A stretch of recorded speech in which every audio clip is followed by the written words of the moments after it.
ტოპ 3 შეცდომა მიწის ყიდვის დროს. მე ვარ ლევან ლაბარტყავა, უძრავი ქონების ლიცენზირებული ექსპერტი. პირველი და ყველაზე გავრცელებული შეცდომა, როდესაც ყიდულობენ მიწის ნაკვეთს და არ აკვირდებიან მის დანიშნულებასა და ზონალობას. გარდა სასოფლო და არასასოფლო სამეურნეო დანიშნულებისა, გასარკვევია თუ რომელ ფუნქციურ ზონაში ექცევა ეს მიწის ნაკვეთი. ეს ინფორმაცია არ ჩანს საჯარო რეესტრის ამონაწერში, მაგრამ განსაზღვრავს თუ რისი აშენება შეგიძლია შენს მიწის ნაკვეთზე. მაგალითად, შეიძლება წყნეთში კერძო მესაკუთრისგან იყიდო მიწის ნაკვეთი და შემდეგ აღმოაჩინო, რომ ის ხვდება სატყეო ზონაში, სადაც აკრძალულია ნებისმიერი სახის მშენებლობა.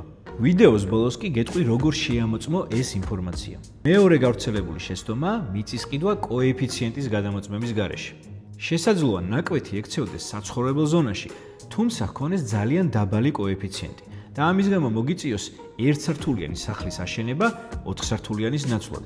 თუმცა არც ძალიან მაღალი კოეფიციენტია კარგი, რადგან გვერდით მეზობელმა შეიძლება 9 სართულიანი კორპუსი ამოგიშენოს.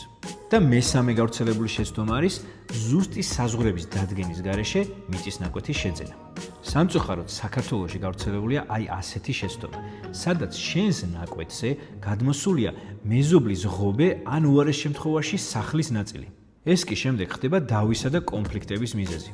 ამ ყველაფრის გადამოწმება შეგიძლია მუნიციპალური სერვისების განვითარების სააგენტოს ვებგვერდზე ინტერაქტიული რუკის მეშვეობით.